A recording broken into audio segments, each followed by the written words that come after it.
Hello, everyone, and welcome to another episode of From Sad Pick Me Girl to Alchemist. My name is Denise, and if you're new here, I talk about self-love, spirituality, and really finding your way back to yourself. So today, what I want to talk about is specifically self-love, because I think the concept of self-love can be a bit skewed, and for me, it took me a while to really define what that meant.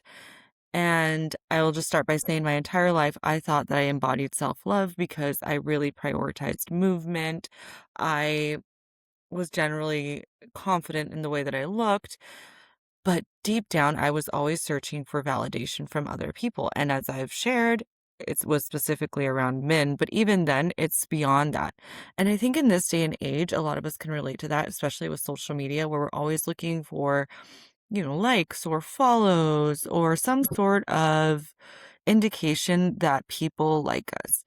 And ultimately, if you need validation outside of yourself, then you are not embodying self-love, because true self-love means believing in yourself regardless of what the external is telling you, regardless of what people are telling you about you, regardless of anything outside of yourself. It's truly just knowing who you are at your core, loving who you are at your core, and trusting yourself. And I am still working, to be fully honest, on trusting myself, because I notoriously have always asked for other people's opinions when it came to choices about my life, and when it came to figuring out like what next steps were for what I want to do in my career, or what decisions I needed to make when it came to a particular relationship, you name it. I always looked for opinions of others. And I do think to some extent, of course, opinions are helpful, but a lot of the times they dilute who we are. So I really want to emphasize the importance of sitting with yourself and learning who you are without the noise. And I know a lot of people say, I am terrible at meditating. I can't meditate. I was that person and I'm still not great at meditating. And sometimes when I do meditate, my mind goes off and I'm starting to think about, like, I don't know, things that don't matter, like what I ate 2 days before and what I'm going to do 2 hours from the time that I'm meditating. So it's not something that needs to be perfect. You just have to sit with yourself and quiet the noise, whether that's sitting in a closet, whether that's sitting outside by a tree or anything, just for a few minutes, and really just not scrolling on your phone, not texting, not looking at YouTube videos, none of that. And just sit and see what thoughts come to mind. And if you're not into journaling, maybe voice note. If you're not into voice noting, don't do any of that. Just sit there. But you have to start somewhere, because I am not this person that can meditate. I am not, I was the opposite of whatever a kumbaya.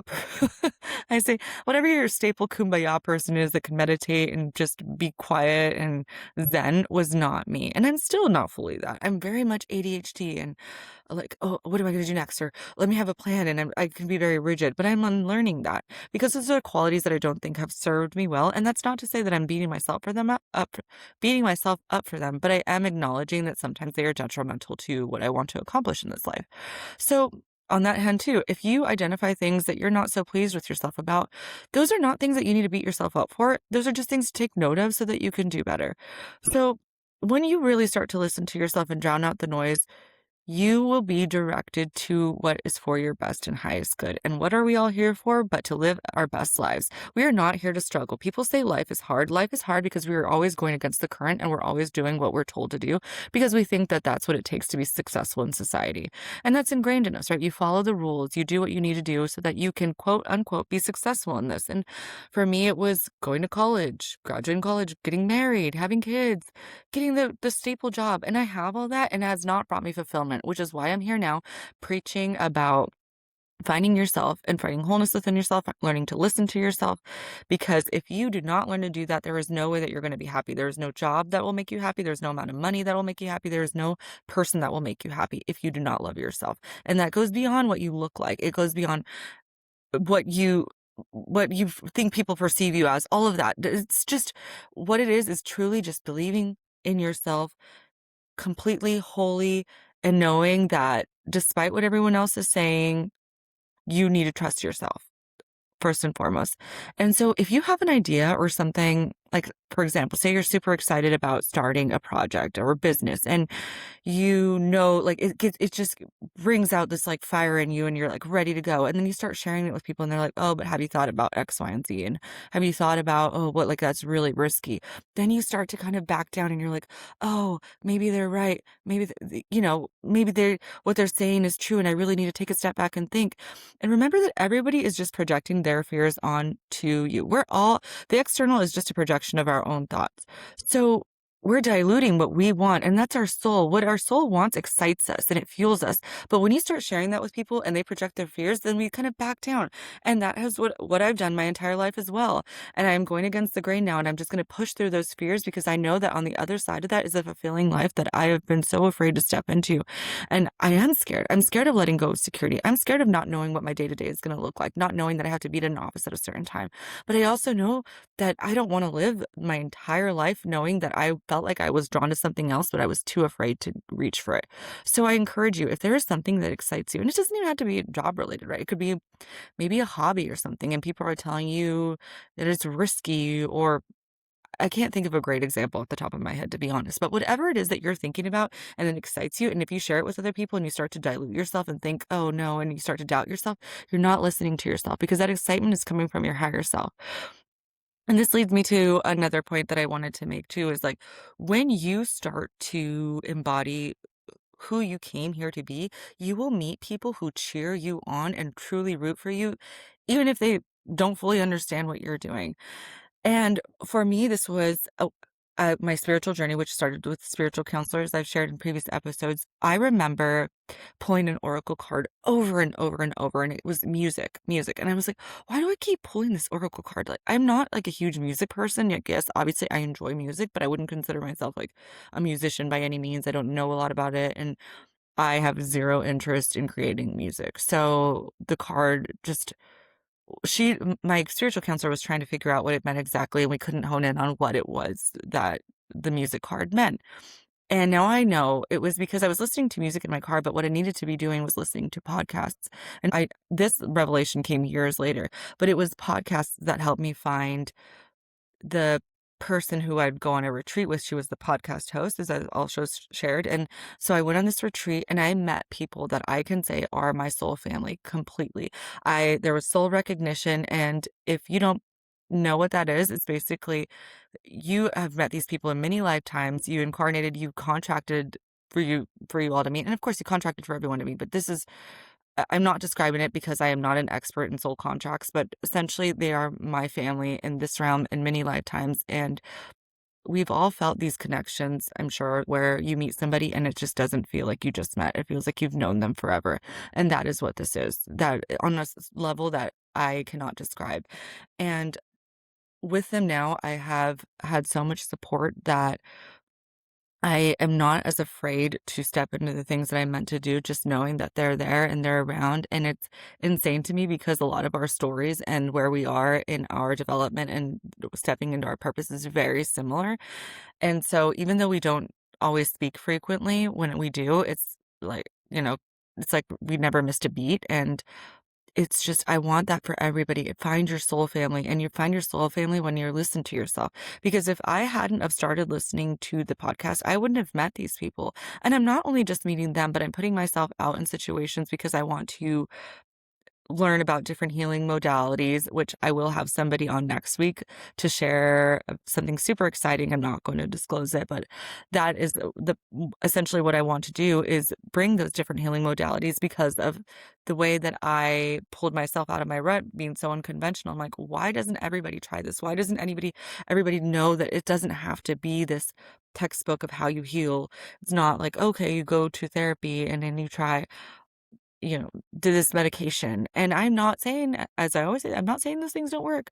There are alternative methods out there, and there are so many that I'm learning about that I had no idea. And the fact that I didn't know, and I'm in the spiritual realm, I can only imagine people that I haven't touched on that or even less aware. So again, it's bringing awareness. But essentially, this all the reason that I've even come as far as I have so far, and I still have a ways to go, is because I started listening to myself. Because I read this book called Untamed, and it was about listening to yourself. And I sat in my closet and I started meditating, and meditation did not look pretty. And honestly, what catapulted the meditation was being in crappy relationships.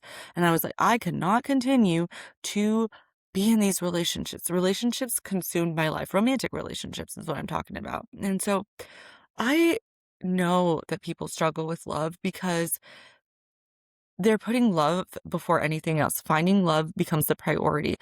And I always hear, and I despise this term or this phrase, it's like the dating pool sucks. And I only think it sucks because people are so fixated on finding somebody that they are focusing on when it doesn't work. But honestly, if everyone would just focus on themselves and live lives that were in alignment and followed the threads that the universe provides, like, oh, this seems exciting, and saying yes to things that they don't normally say yes to, then you would put yourself in situations that would make you more likely to encounter people.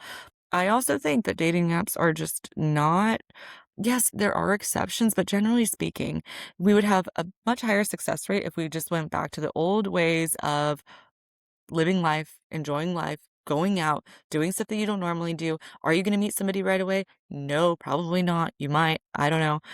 I can't speak for everybody, but I do know that that would put us in situations where the probability that it would work out would be much higher than when we're just like, okay, I'm going to go on 5 dates this week and then three the next, and then I'm going to play the field.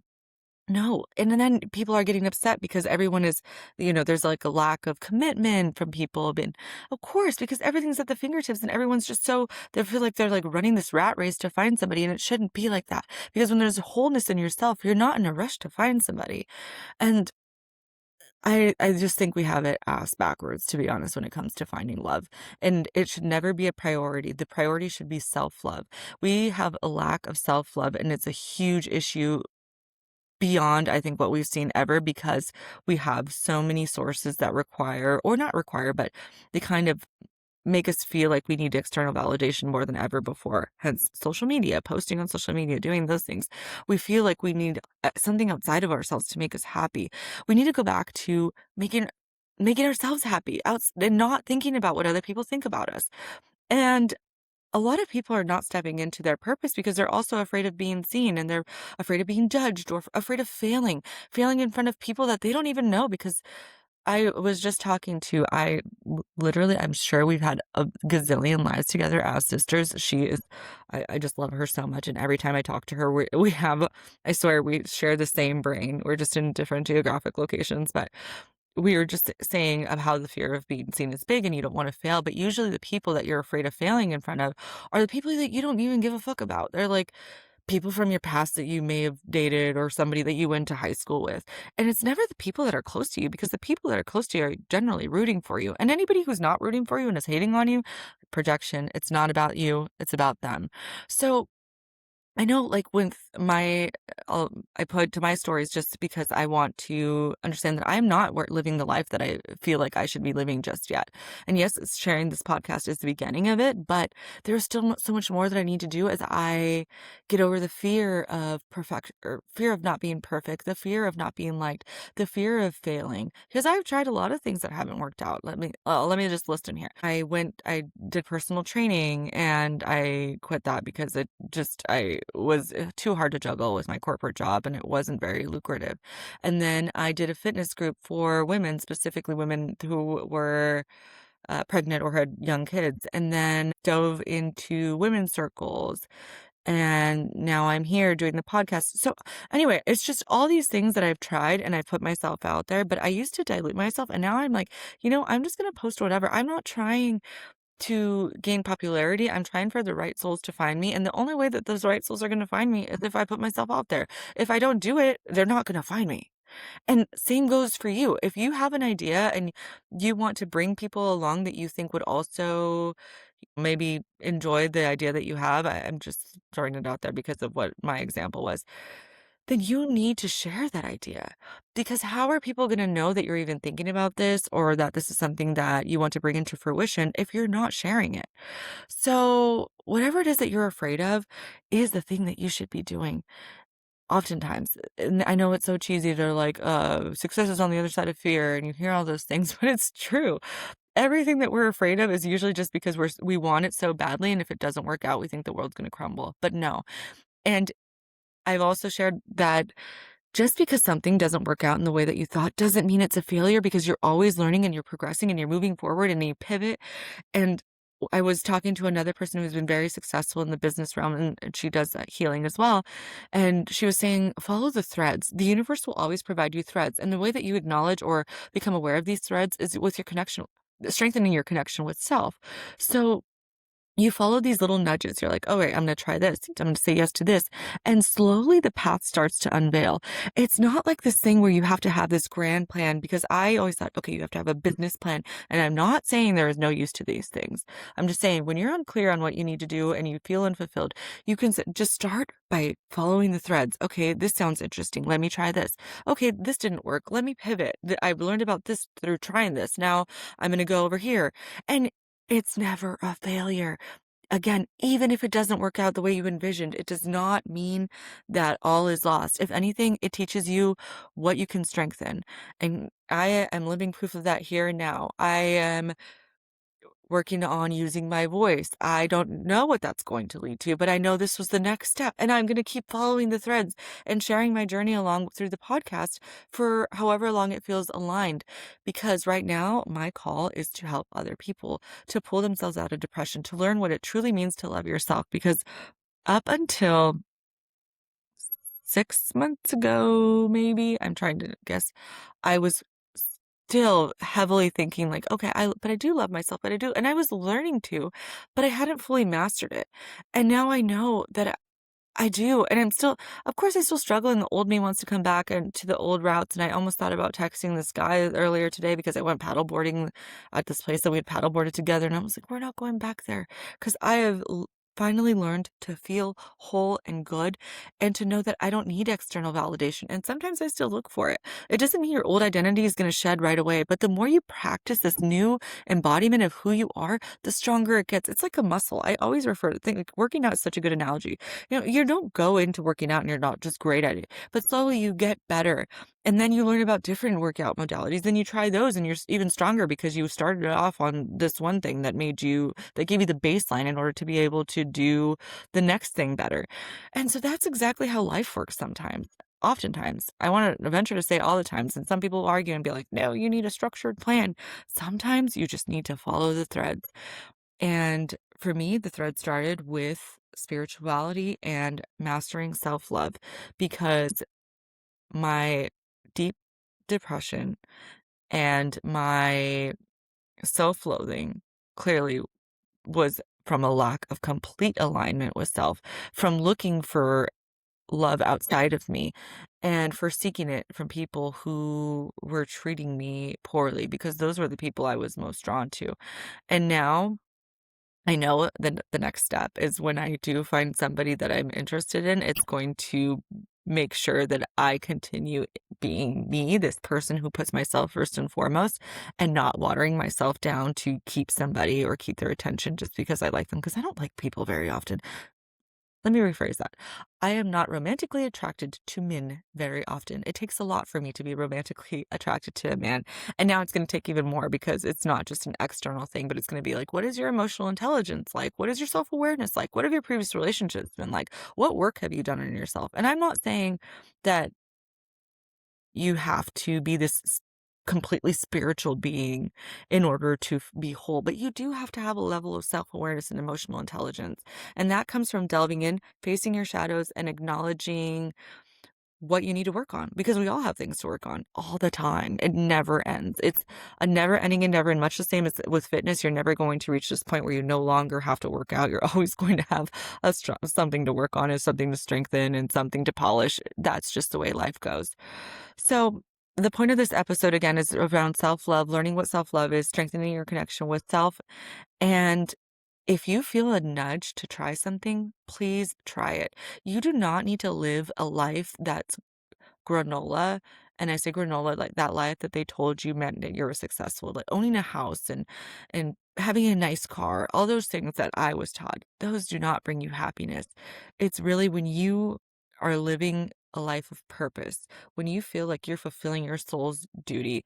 And until then, you will not feel whole. Nothing outside of you, no material item, no human, nothing will make you feel good until you learn that. And the way that you learn that is by learning who you are.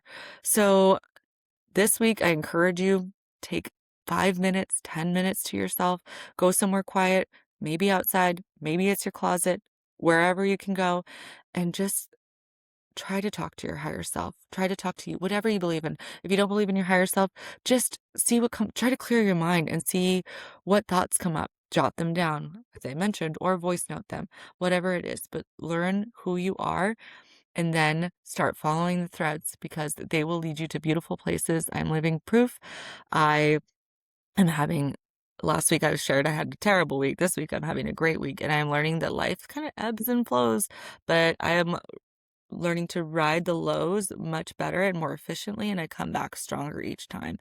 And I want that for everyone. My goal in this life is to raise a collective, to spread love, and to encourage everyone to live their most happiest, fulfilling life. So again, stay tuned next week because I have something really exciting. I am going to be talking to somebody with an amazing story, and if you enjoyed this episode, please, I encourage you to leave a positive review and share with a friend, share with anybody that you think might feel called to listen. And I will see you guys next week. Thank you for listening.